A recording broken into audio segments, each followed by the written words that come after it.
Good evening, everyone. My name is Lily Horner. I'm the membership coordinator and in Liquid and host of tonight's event.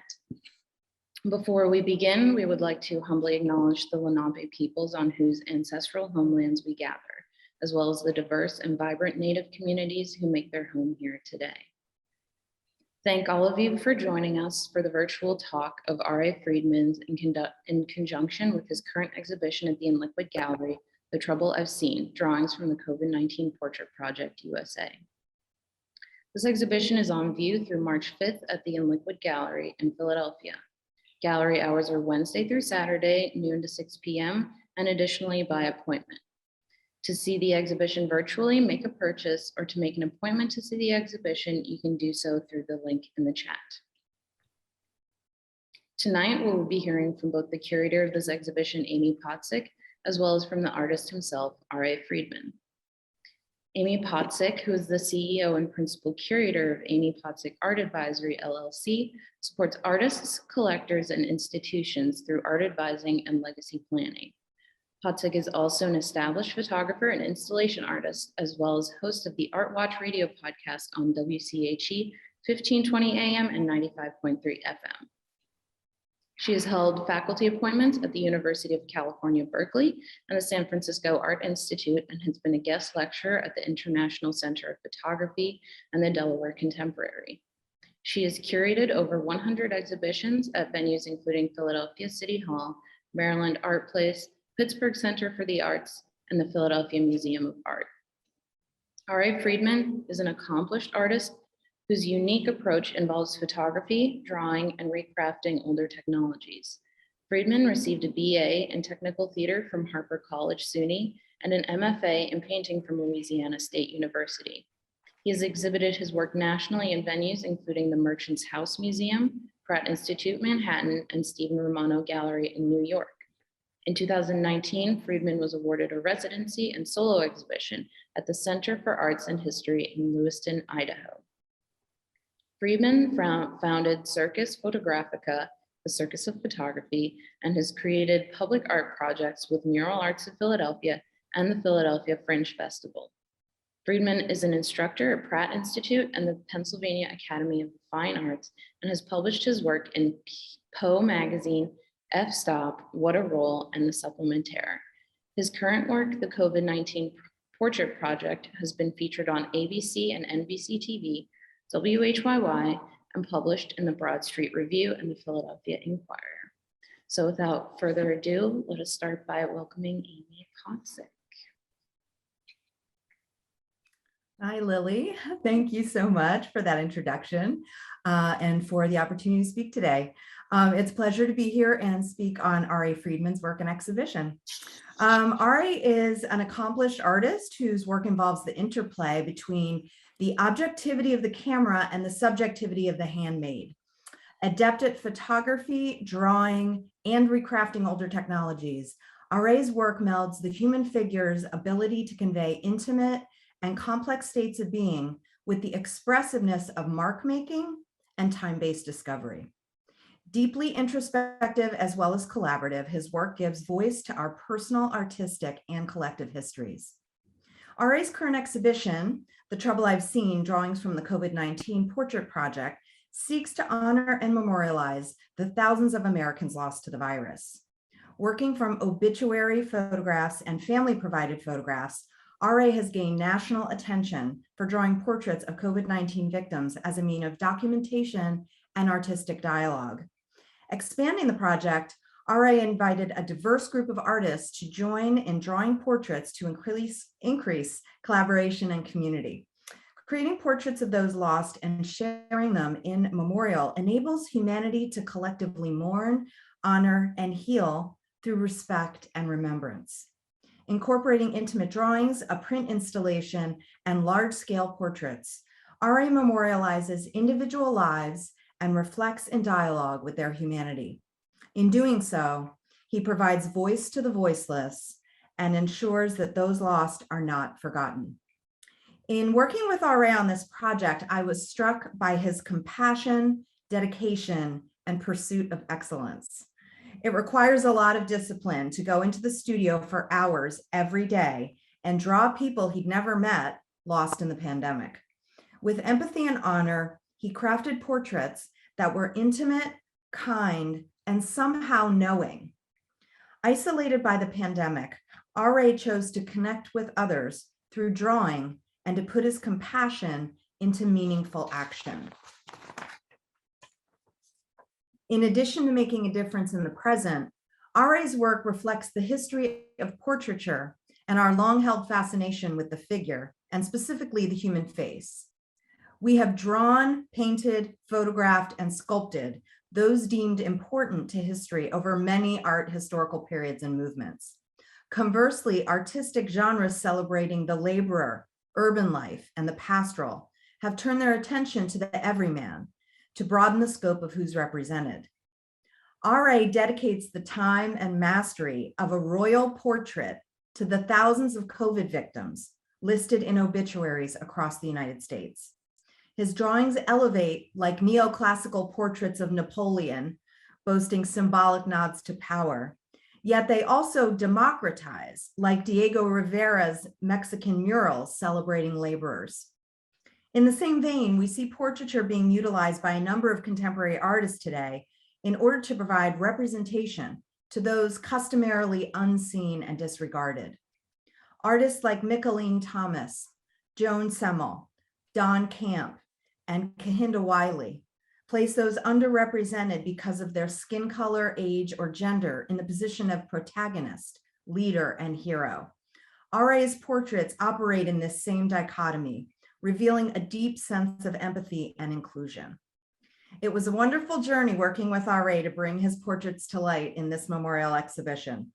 The drawings themselves became the basis for creating an experience that could provide the healing and closure we desperately need.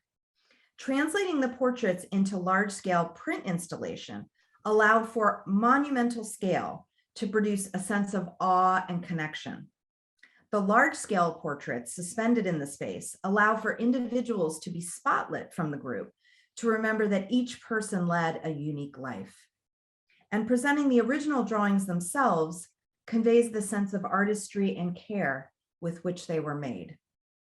R.A.'s exhibition seeks to provide us with community and connection in an effort to regain the kinship we've been missing during the pandemic.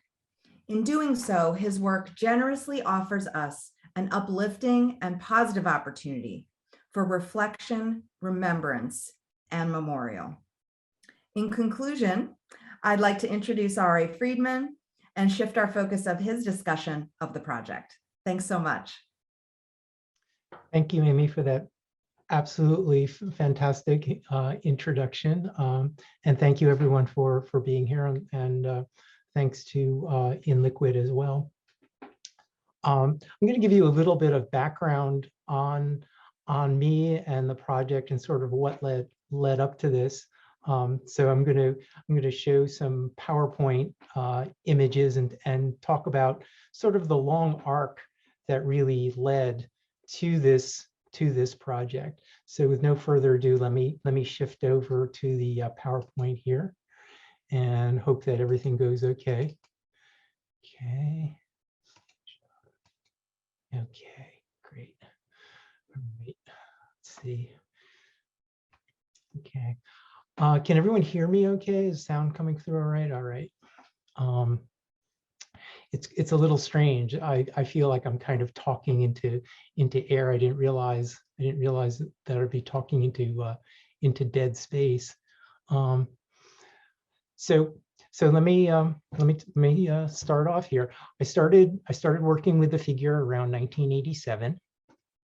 I was always interested in the human figure, in the portrait. In fact, the earliest things that I drew were portraits. So I kind of just tried to make my way through as best I could, working with the portrait. And this was an early figurative work, kind of based on some narrative ideas and things that were going on in my life, and just sort of my very, very early and primitive ideas about the figure. The work kind of continued on, and I had kind of a long a long haul getting into graduate school because I had only had a BA in art, and I had some very sort of strange and abstruse ideas about drawing and painting, which I pretty much still harbor to this day. I don't really talk about them. I think it's more important to actually make the work and make the idea clear. This was a piece that I made in graduate school as part of my thesis show. I started to get very, very interested in graduate school in photography again. Now, I had always done photography. My dad was a very avid amateur photographer, and I pretty much picked up the torch and eventually got all of his good equipment. We built a dark room, and I did a great deal of photography through middle school and high school and even into college. This, of course, was a time when photography was still not digital. Everything was done in the dark room. Well, when I got to graduate school, I really got interested in using old photographs as sources for and inspirations for paintings. And at the same time, I decided I would actually start using old cameras as well. So I picked up a bunch of old cameras along the way and started photographing around the LSU environs where I was going to school. And I used those as part of the process as well. I also did some collaging. This is actually, if you're a Philadelphian, this is actually taken from a photograph of a rather eminent Philadelphia family whose albums I found on the street, of all strange things. They now are housed at the Historical Society of Pennsylvania. And I used them, kind of rearrange them, change the scale, and then painted on them as part of my thesis show, which was called The Magic Mirror of Painting Meets Photography. It was kind of this sort of alternate Victorian universe that I had created. I think partially because graduate school was a difficult place for me, so it kind of became a sort of my safe harbor as a way. No pun intended with the boat, but that's kind of what it did become. After graduate school, I moved to Philadelphia, and I continued drawing, although I have to say my work kind of really ground to a halt in a lot of ways. I ended up taking a full-time job at the Philadelphia Museum of Art. Although I still was very, very interested in the figure, I continued to draw the figure and to invent. And actually, these were some of the very, very earliest invented figures that I did. They were not drawn from life. In fact, they weren't even drawn from memory. They were basically just made up out of whole cloth. It was an idea that I continue to work with to this day.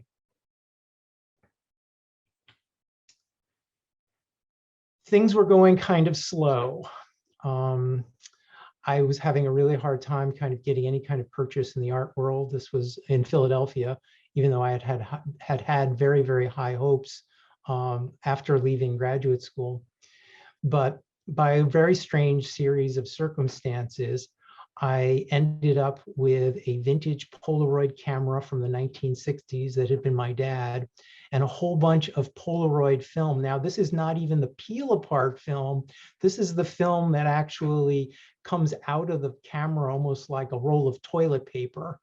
And if you're younger than probably 40, you've probably never even seen or even heard of this stuff. This film, they discontinued it in the 1970s.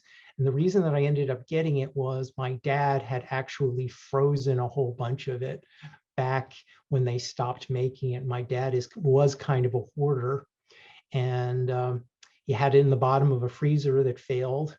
And when the freezer failed, we cleaned it out along with like the dead chicken and the ice cream that was melting and getting all over everything. And lo and behold, 35 rolls of this 8-shot per roll film. I really decided I had to do something with it that would give people a lot of joy, that would maybe create some kind of photographic project, and that will also use it up in kind of one fell swoop. So what I did was, me and a few friends from the Historical Society of Pennsylvania, where I was working at the time, just as an aside, I have pretty much worked at almost every nonprofit I think, in Philadelphia. So if it sounds like I'm name dropping, I'm really not.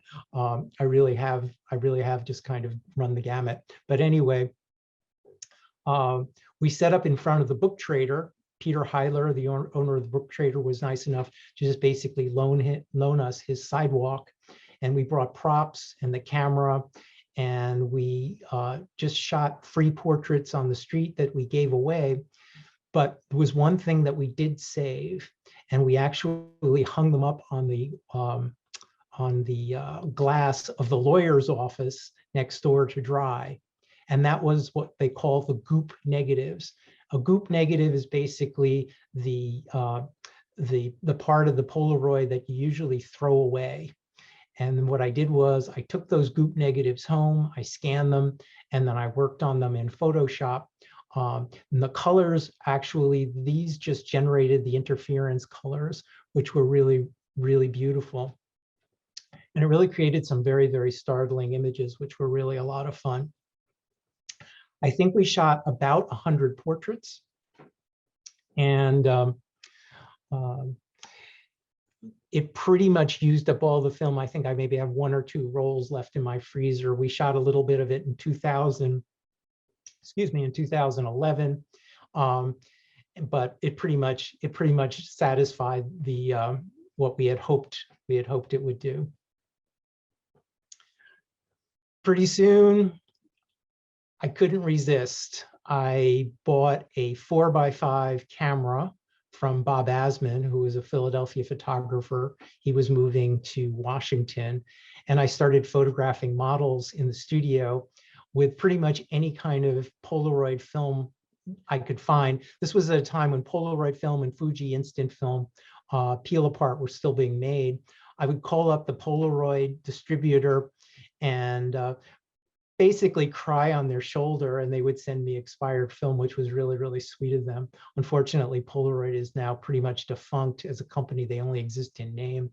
But I started working with models, photographing them in the studio with this peel apart film and a large format camera. This is a pretty big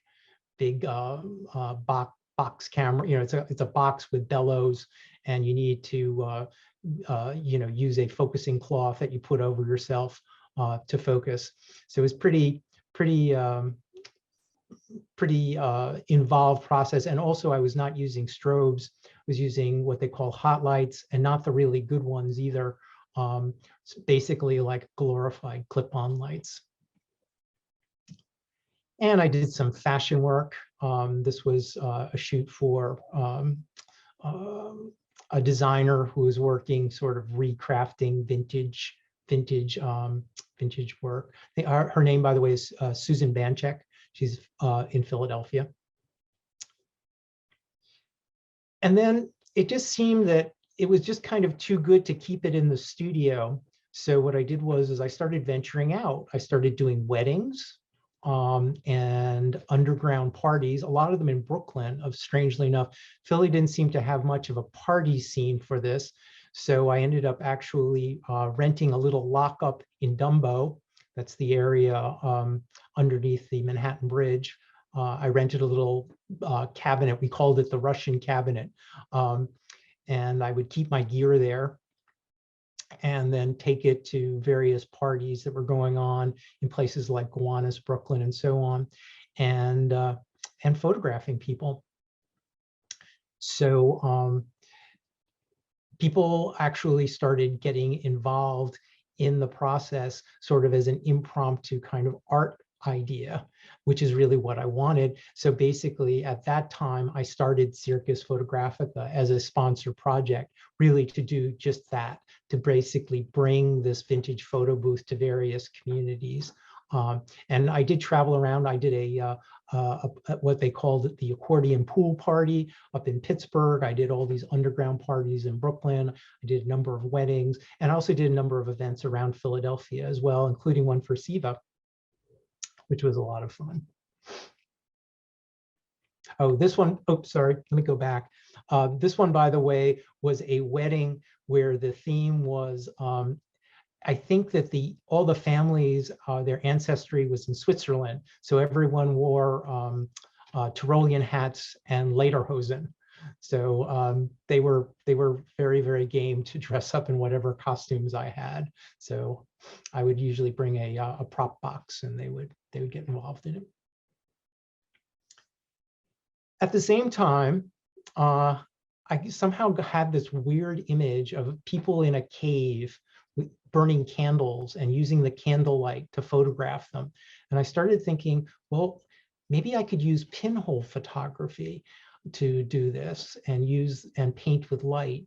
If you've ever made a pinhole camera, you kind of know this is kind of the classic design with an oatmeal box and a little pinhole, usually drilled in a piece of metal, like the side of a Coke can, and it actually will create an image.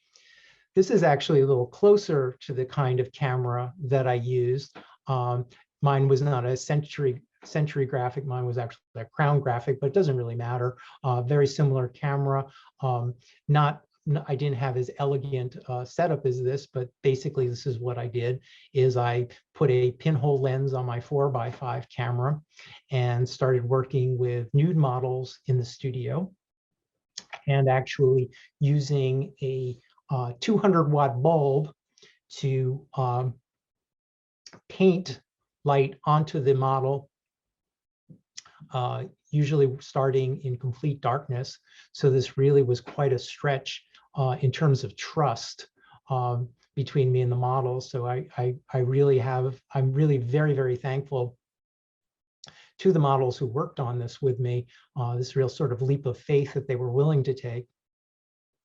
And many times they had to come back multiple times. We would do multiple takes on these. It took about 3 minutes per shot.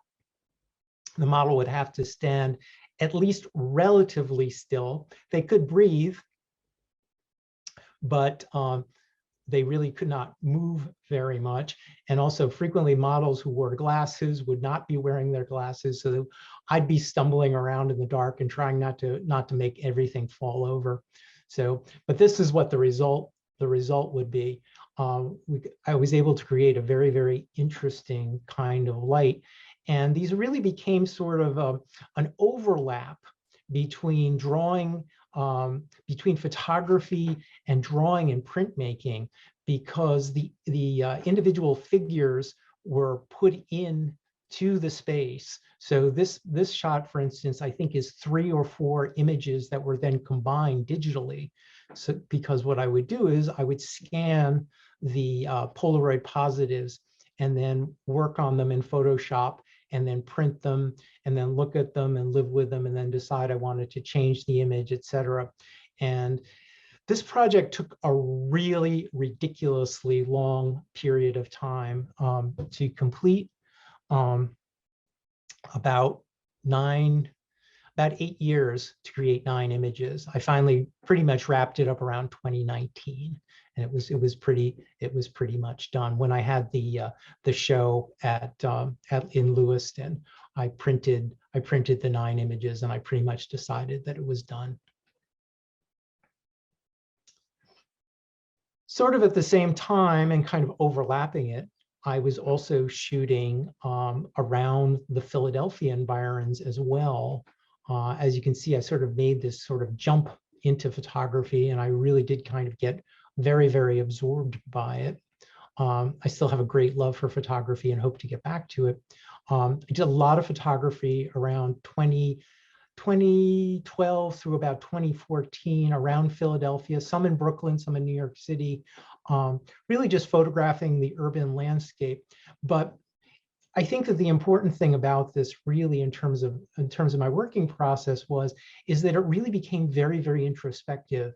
I spent a lot of time alone, kind of on the streets, really kind of thinking on my feet and really kind of trying to connect with something very much larger than myself, the urban landscape, and to try and really make some really great images. It also became very much of a practice because I really tried to go out almost every day in almost every kind of weather. And I went out in some days where it was just bitter, bitter cold. But I would still do some very, very long walks around Philadelphia. The other part was I really enjoyed the walks. That was the other part of it, is that it was really, really just very good for both my physical health and my mental health. So I kept on doing it. 2017, or actually January 20th, 2017 was really kind of a turning point in a lot of ways. I need not mention why. I think it's pretty obvious. I really felt there was a lot going on in my life, which I won't go into, but I really felt that photography had kind of had kind of done its thing, at least for the moment, in terms of being sort of a box for where I could kind of store my emotions and my ideas and my thoughts. And I really decided that I was going to get back into drawing, that I was going to start keeping a sketchbook, and that I was really going to see if I could finally make it fly, if I could finally really make the figure and the portrait fly. Now, believe it or not, I made it through graduate school doing drawing and painting, but I was never really happy with the work. And I really felt that it was really time to kind of up my game. What ended up happening was it became a practice, much like walking the streets of Philadelphia and New York. I ended up drawing every single morning. And I think from 2018 until now, I've pretty much kept that up, drawing every single day. I even drew when I was on my bike trip, just a little bit, took a little sketchbook with me and I drew. Now, at first, I started drawing from pretty much whatever I could get my hands on. I had a book of nudes that were academic, and some of them were downright pornographic from the turn of the last century. I was very interested in kind of vintage photography and vintage representations of the nudes, and also the kind of broad way they were photographed was also really good for drawings. Not a lot of detail, mostly about shape and outline. So I started working from them, and this is a very, very early one. Also got very interested in the idea of sort of the anonymous model. Most of the models in these images are not identified. So you don't even know who the people are who were photographed, which I always found very fascinating. And I always found it very fascinating kind of trying to kind of unlock little things about their personality and how they might have felt about being photographed for this, usually, it was very much a male-centered commercial product that was being created for basically, you know, for the pornography market. So that also engaged me. So I started working from them. And as you can see, this is only part of the sketchbooks. There are more up in the studio. I just kind of generated tons and tons of them. And some point I have to go through them and maybe cull them. I'm just kind of running out of space in the studio. This is kind of where I was right before COVID hit. Maybe you can sort of tell that something was sort of in the air that everyone kind of detected, or at least maybe that I felt that I was detecting. But actually what I was working on was the idea of the invented figure. And I had this idea of creating sort of an invented opera, kind of pulled together sort of my interest in music. I'm a real opera fan, although I don't listen to opera or go to it that often. And also the idea of working with a figure and invented scenography or invented scene design, which is what my my undergraduate interest was. So this is kind of what I was working on right before COVID struck. I had a couple of these that I now have posted in my studio that I'm really thinking about getting back to, or maybe taking in some other direction. I was kind of making up stories and just really enjoying sort of plumbing the sort of the dark areas of my own psyche, at least a little bit, not too much. As I said, I'm very, very interested in the idea of invention. This is kind of where I am now. I'm working on invented heads, and invented portrait heads. This was drawn completely without the aid of a model. As a matter of fact, without any kind of reference. It was just really kind of made up by construction. That's one of the things that I'm very, very interested in. It's a very old idea. It goes back to the Italian Renaissance. People, and also just the Renaissance in general, German Renaissance as well. People like Dürer were working with it. And it's something that I'm very, very interested in. The idea that you sort of memorize and internalize form, and then you start working with it almost as if you're drawing the figure right in front of you. And that kind of brings us to the show. These are some install shots that I'll just kind of walk through. This is the right-hand wall. When you walk in, there's seven portraits. Working from obituary photographs can be very, very challenging sometimes. The photo quality is often not very good. They can be blurry. They're frequently Instagram or phone shots. So they're not even as good as even some camera snapshots. And they may even be a little spatially ambiguous, a little bit difficult to figure out. So I enjoy the challenge of really trying to draw from the photograph almost as if the person is in front of me. I realize that the method that I'm really using is I'm really using sort of a sculptural method. I'm really thinking about the landscape of the face first, and then I'm starting to think about other issues as well.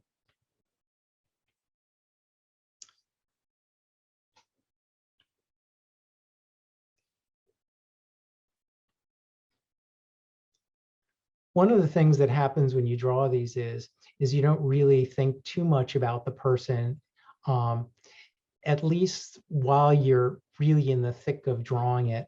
When you start, you may be thinking about it, or when you pause, you may be thinking about it. I certainly do think a lot about them, you know, the people that I am portraying, but in terms of kind of the emotional overwhelm and sort of what's going on, it doesn't really usually hit you until the portrait is done. And then it's looking back at you, and then you really start to think about who this person is, and sort of what might have been going on with their lives, and who is being left behind. That's when I start to get teary-eyed. That's really when it gets tough.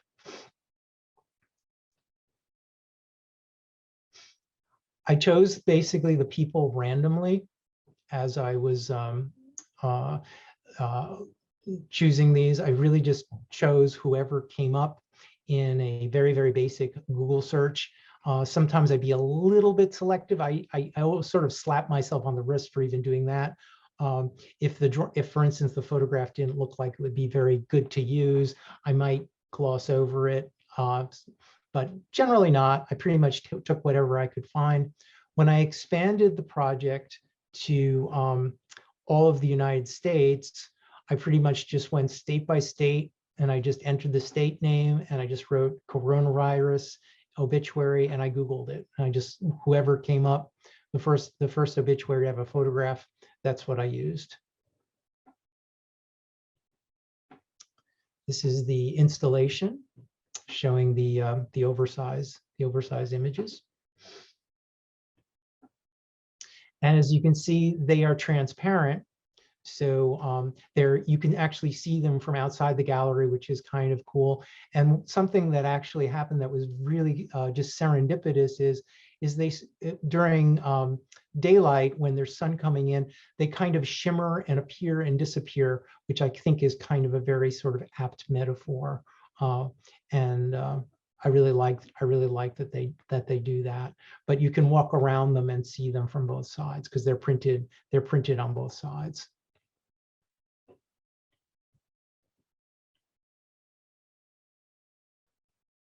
This is the original drawings for the ones that are hanging.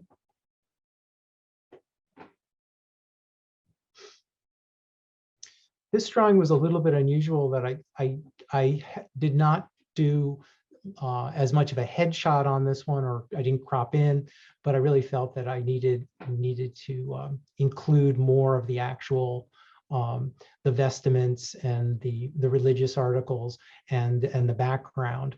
It felt important to give a sense of context to this image. What kind of shocked me a little bit was the almost Gothic feeling that the drawing had, but I really should not be so surprised. I really love Gothic art. And I studied quite a bit of Northern Renaissance and also Italian Renaissance art in graduate school. So it's really not surprising that it should kind of resurface in my work.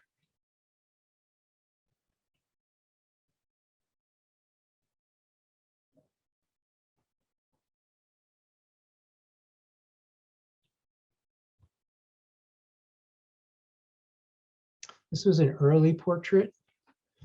So the portrait, the drawing process was still kind of sorting itself out. And that's one thing that I should say is I didn't really have a specific idea in terms of how I was going to create these. I really just kind of jumped in. And in fact, the original impetus was really just to give some drawing workshops, which I am doing now and I hope to continue to do. But I really thought, well, maybe I could do some drawing workshops and maybe bring in some extra income and also kind of propagate this idea and help the community with it. So I really just jumped in and started doing them, and the project took off on its own. So like so many things that I frequently do is I kind of jump first. I don't jump first if it's risk to life and limb, but creatively, I'm always a big believer in jump first and see what happens. And that's really where things went. This is a portrait that I did for Resolve Philly. They have a site called With Love, which has letters that people have submitted of to people who that they basically are saying goodbye to, who have died from COVID, that they didn't get to say goodbye.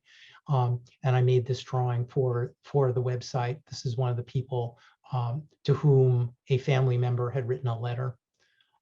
This one as well.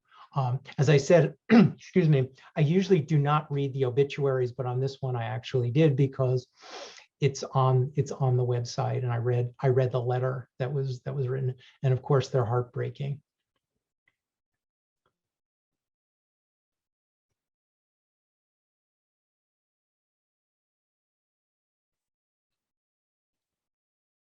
Frequently people would not use, or the families would not use contemporary photographs.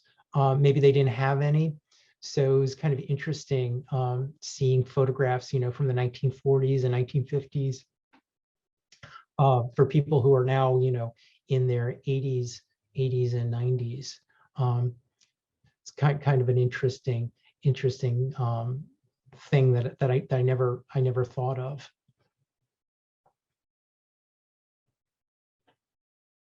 And this one looks like it's probably, World War II vintage, like the vintage that my father was actually in the Signal Corps.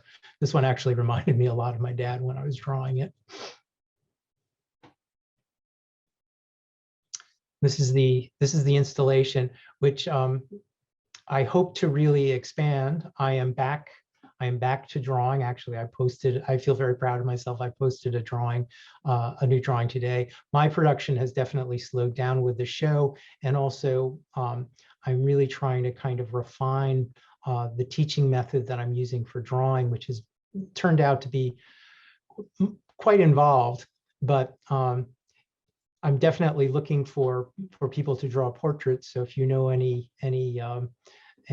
seasoned or nascent artists who would like to get involved, please, go to the website and shoot me an email.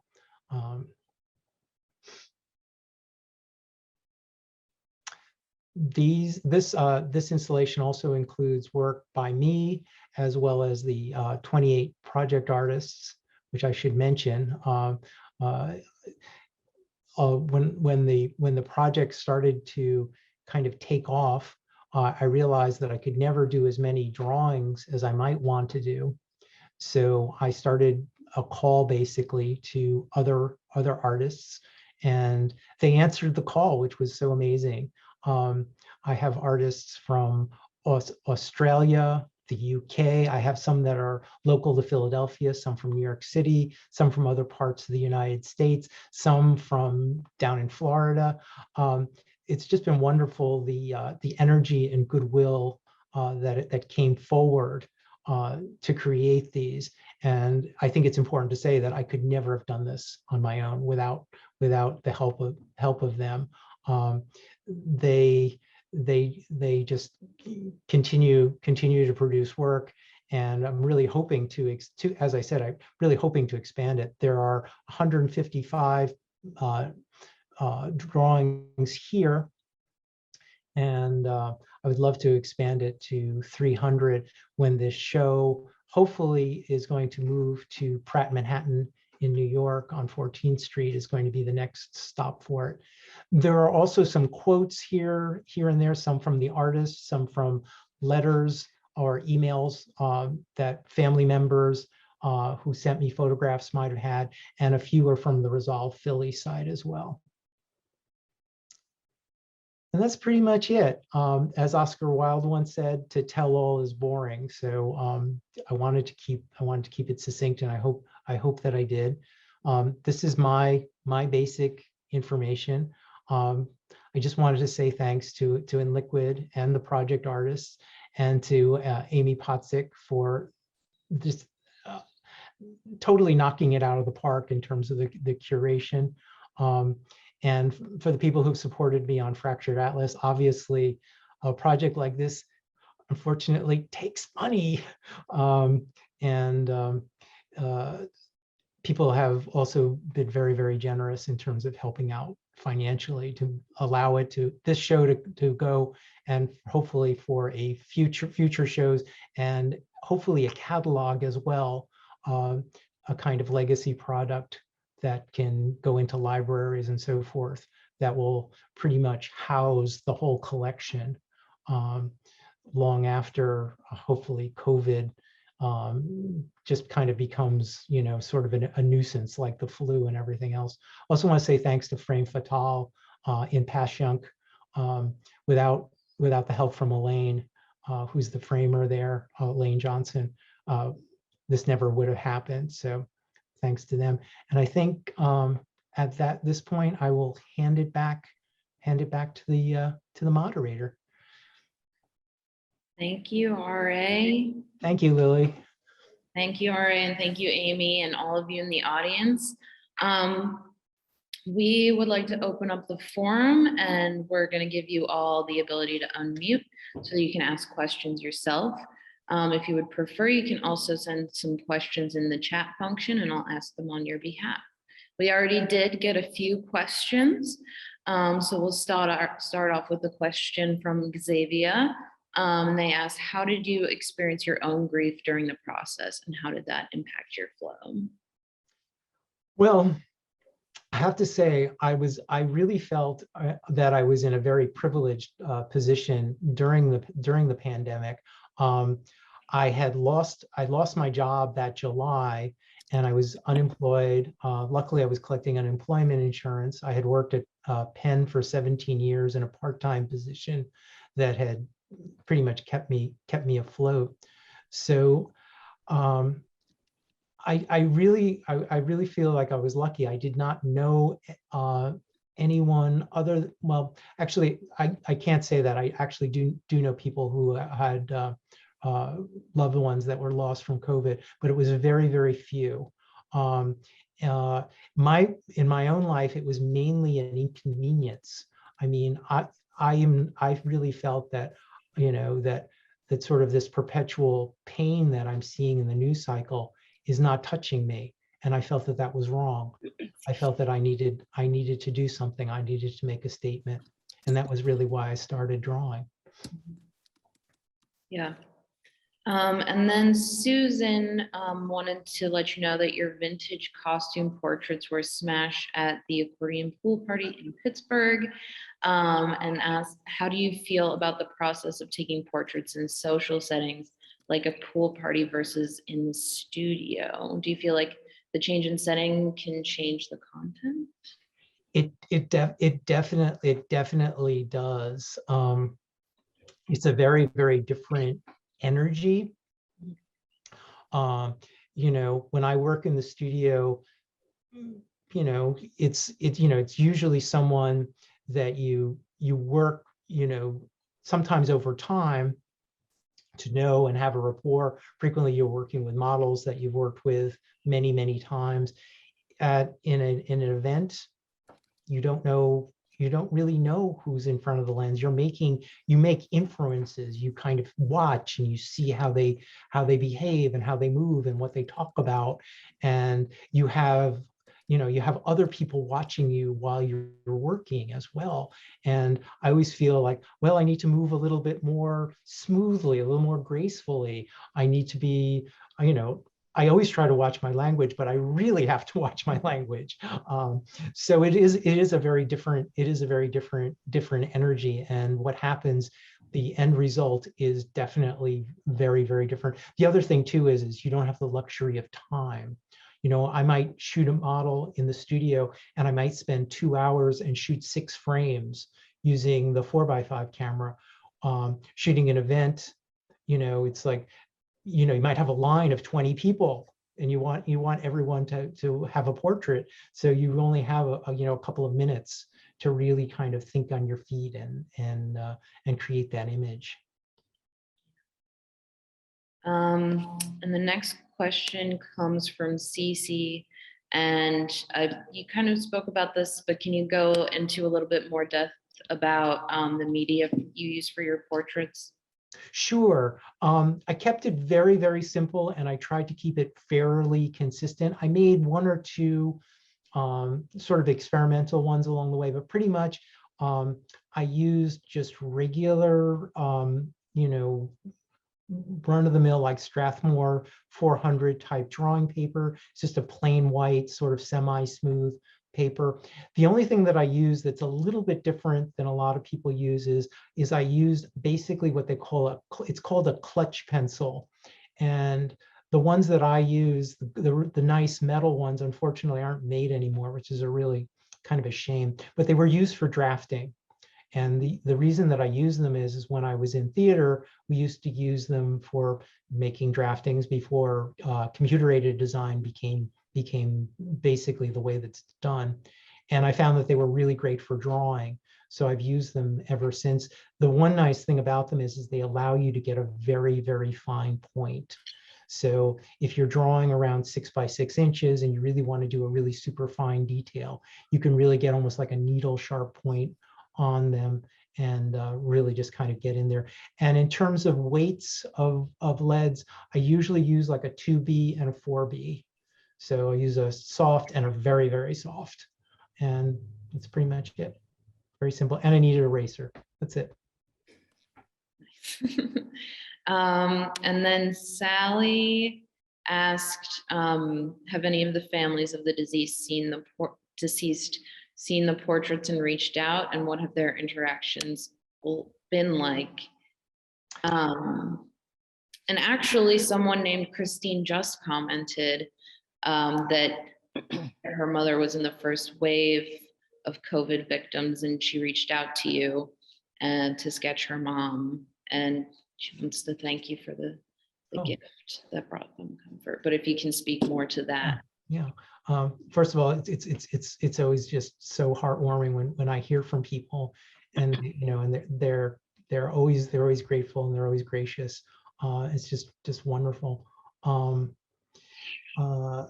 So generally, not.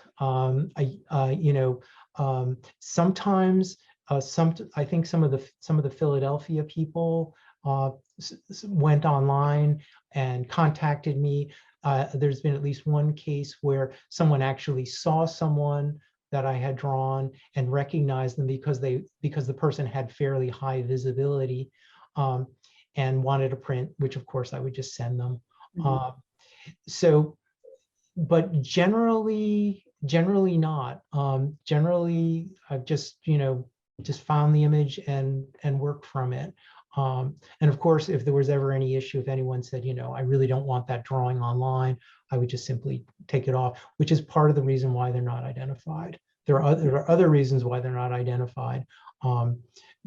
Basically, because of the way the project is designed, I didn't want anyone to be kind of more important.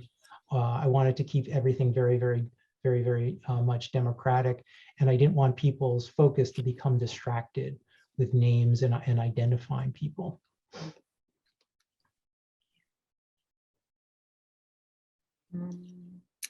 Do we have any other comments or questions for RA or even Amie, if Amie?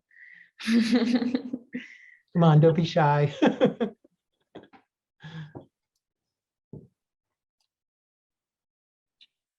Can I ask RA a question? Yes.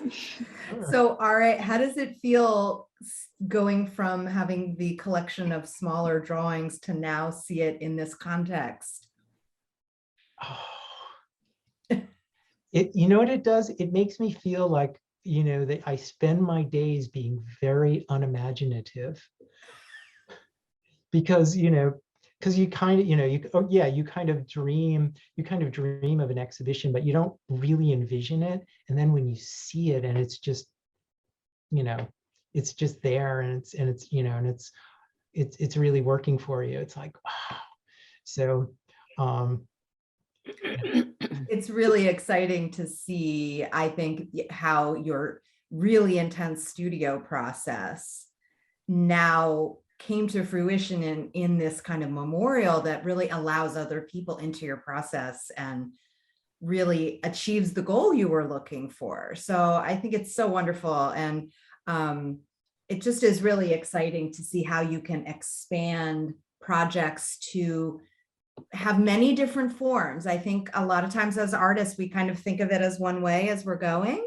And really, depending on the venue and the audience and the context, you have so many options of ways to communicate your work. And so I also look forward to seeing how this changes in your future exhibitions as well, and how it addresses the space there as well. yeah, Because, one of the things RA has been interested in too is projections and installations that are immersive and outdoor projections. So that's a facet that could be interesting to see later too, RA.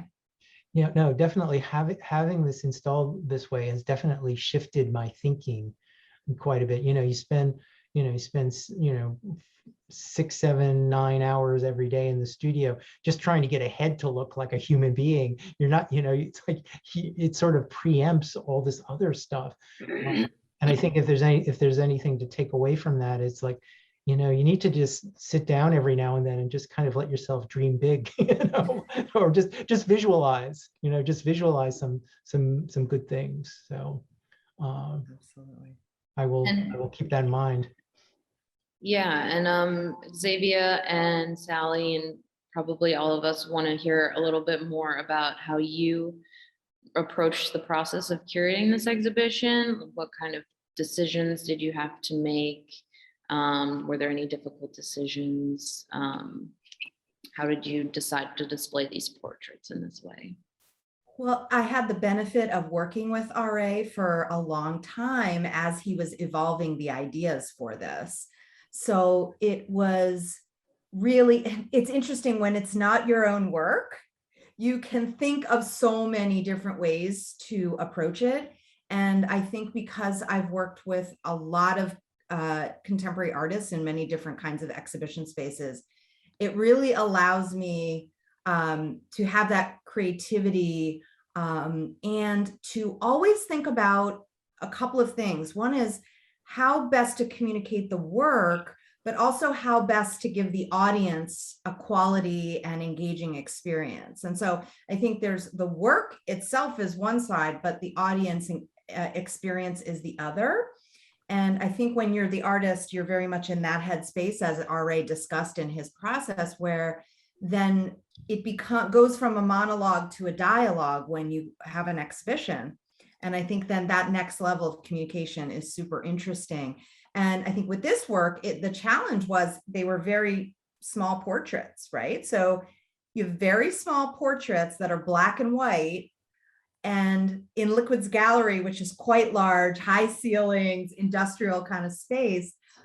So it provided some super cool options to consider, because of course we want to show some of the original drawings, because the sort of intimacy of those is just so delicious when you get up close and you get to really see them, especially for those of us who don't draw very well. They're like miraculous. You're like these little amazing drawings, right? But then the idea is, how can you bring people into the space and give them the sense of memorial so they can contemplate the portraits? And that's how we thought of the floor to ceiling print installation, where we could have all of these portraits by everyone included, but also give people a space where they could reflect and contemplate. But I think what was so nice about this that's different than other memorials I've seen, where there's lots of names written, this is sort of the opposite of that. It's like each person's actual specificity in their face and their figure, and not their name. So I think it allows us, the faces really allow us to project our own ideas of humanity onto the people we're seeing. And it just makes it such a rich experience. And the very large scale images also give you this opportunity to look up. And with the windows that you can see in the picture behind me in Liquid, you often have light streaming in directly through the window. So almost like a cathedral, almost like an altar, you have these images that can be in this almost altar-like space and like cathedral-like lighting. And that then gives you that really amazing opportunity for engaging with the work in completely different ways that also kind of brings in almost a spiritual awe element to it.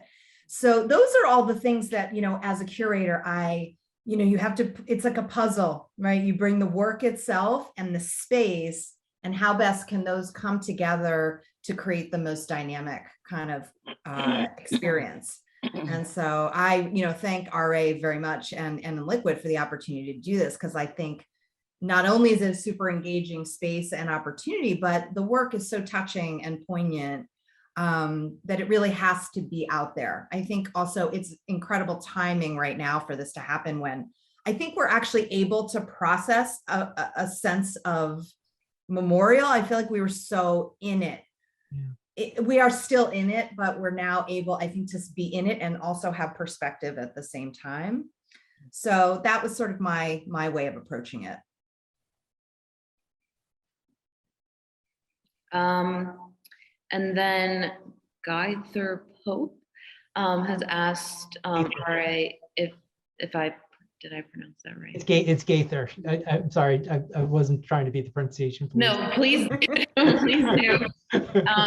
Asked if you've considered using print media for these.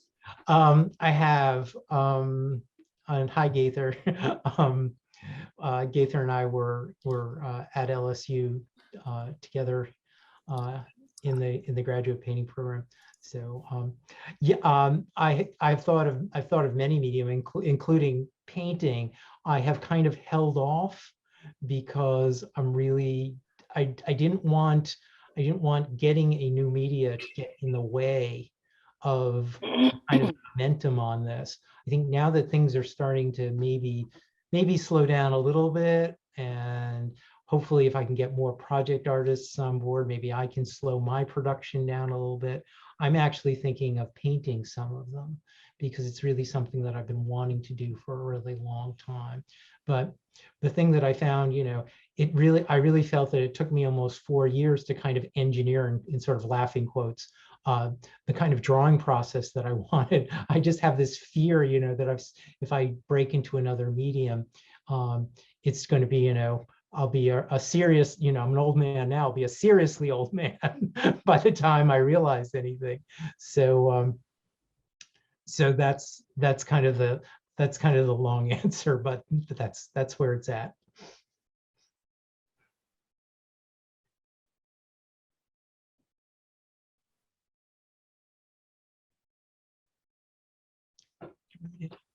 Lily, you're muted.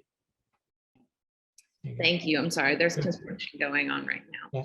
Yeah. So Juanita had a couple of questions. One of the questions was, when can you see the work in the space? This exhibition is up until March 5th at the In Liquid Gallery. We're open 12 to 6 p.m. Wednesday through Saturday. So there's one more week left, including tomorrow if you want to. Tomorrow's Friday. Yeah, so Friday and Saturday, if you want to come by this week or next week, we'll be here.